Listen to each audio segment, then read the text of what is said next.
घटना मेरे साथ थोड़े दिन पहले ही हुई। कुछ दिनों पहले की बात है। मैं अपने चाचा चाची के साथ सोया था। करीब 2 साल से मैं अपने चाचा चाची और उनकी बेटी के साथ पुणे में रहता हूँ। मेरी चाची का नाम गायत्री है और वो दिखने में बहुत खूबसूरत है। यूं तो लगता ही नहीं कि उनकी उम्र करीब 40 साल के आसपास है। चाची मुझे अपने बच्चे जैसा ही मानती है और उनके अपने बच्चे की तरह ही ख्याल रखती है। मेरा चाचा बीमा कंपनी में बीमा एजेंट है, जिसके कारण वो कई बार शहर से बाहर रहते हैं।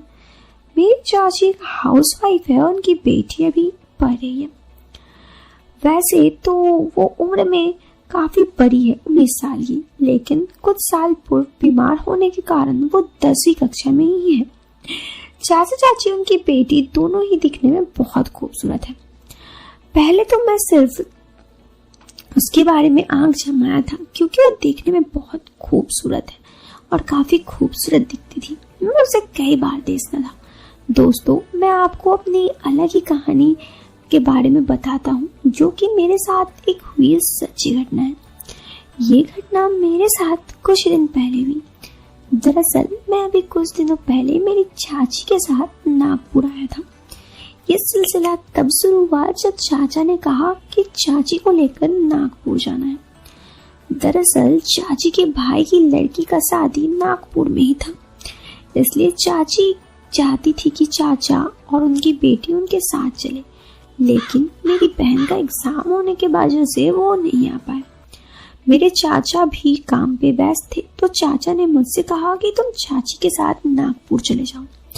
पहले तो मुझे जाने का मन नहीं था, फिर बाद में मैंने सोचा कि ठीक है, वैसे भी घर पर बोर ही होता हूँ, इस बहाने थोड़ा घूमने जाऊंगा। इसलिए मैंने चाची के साथ आने के लिए हाँ भर दी। अब ट्रेन की टिकट नहीं मिल रही थी। बहुत बार ट्राई करने के बाद भी ट्रेन का टिकट कंफर्म नहीं हुआ, इसलिए मैंने सोचा कि अब जैसे कैसे भी नागपुर तो जाना है। इसलिए मैंने चाची से कहा कि हम ट्रैवल बस से नागपुर चले, तो चाची ने हाँ कर दिया। जब मैं टिकट निकलवाने अपने दोस्त की दुकान पर गया तो उसने बताया कि सिंगल सीट उपलब्ध नहीं है, केवल जुड़वा सीट ही उपलब्ध है। जबकि मैं चाहता था कि चाची मेरे साथ एक ही सीट पर हो। मैं ऐसा नहीं चाहता था। इस कारण ये था कि मैं रात में मोबाइल देखता था और रात में कुछ वीडियोस देखता था, तो मुझे नींद आती अपनी, और ऐसा नहीं होगा।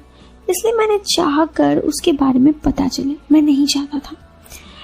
और ऐसी कोई वीडियो है मैं रोज रात देखता हूँ, मुझे रात को ऐसी, इसलिए टिकट बुक करवाते हुए पता चला कि सिंगल सीट तो उपलब्ध नहीं है। दूसरी परेशानी ये थी कि जॉइंट सीट भी केवल 1 या 2 ही बची है।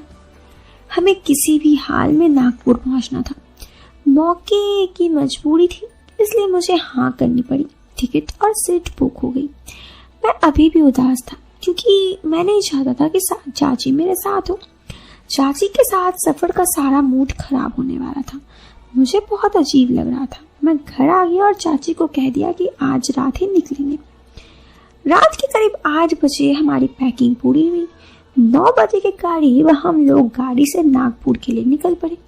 मेरा मूड ऑफ था क्योंकि चाची मेरे साथ बैठने वाली थी। खैर, मैं बहुत उदास सा बैठा था, बोर सा हो रहा था। 1-2 घंटे बीत गए। रात के करीब 11 बजे मुझे नींद नहीं आ रही थी, और क्योंकि मुझे आदत हो गई थी, आज बहुत तकलीफ हो रही थी। ऐसे ही लेट गया। चाची भी लेट थी। मेरा मन बार बार करवट बदल रहा था। मैं भी सोने की कोशिश कर रहा था और मेरे बाजू में चाची सोई थी। एकदम से पता नहीं मेरे दिल में क्या हुआ, लेकिन मेरा दिल कर रहा था कि ऐसे ही देखूं। और फिर मैं थोड़ा सा देख रहा था, तभी शायद चाची को ये सब की भनक लग गई, तो मैं मुड़ के सो गया। थोड़ी देर बाद जब बस रुकी बस स्टैंड पर, दूसरा बस स्टैंड अब तक नागपुर पहुंचा नहीं था क्योंकि नागपुर पूरे रास्ते का सफर था। तो मैं बस स्टैंड पे उतरा और बाहर खाने के लिए कुछ सामान लेने के बहाने निकल गया। उसके बाद मैंने सोचा कि क्यों ना कुछ काम किया जाए और नीचे ही मैं बैठ गया।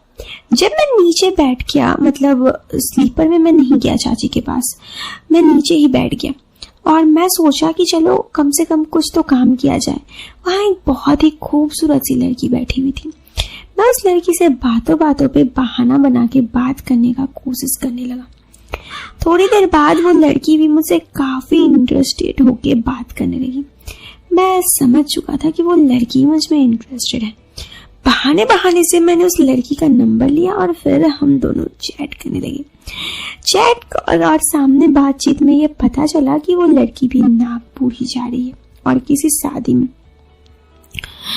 उसके बाद ये कंफर्म करने के लिए क्या वो वही शादी में जा रही है जहां मैं जा रहा हूँ, तो मैं ये कंफर्म हो गया कि हाँ वो वही शादी में जा रही है। मेरा तो खुशी का ठिकाना नहीं था, क्योंकि मैं पहले तो बोर हो रहा था, ये सोचकर डर रहा था कि शादी में मैं बोर होऊंगा।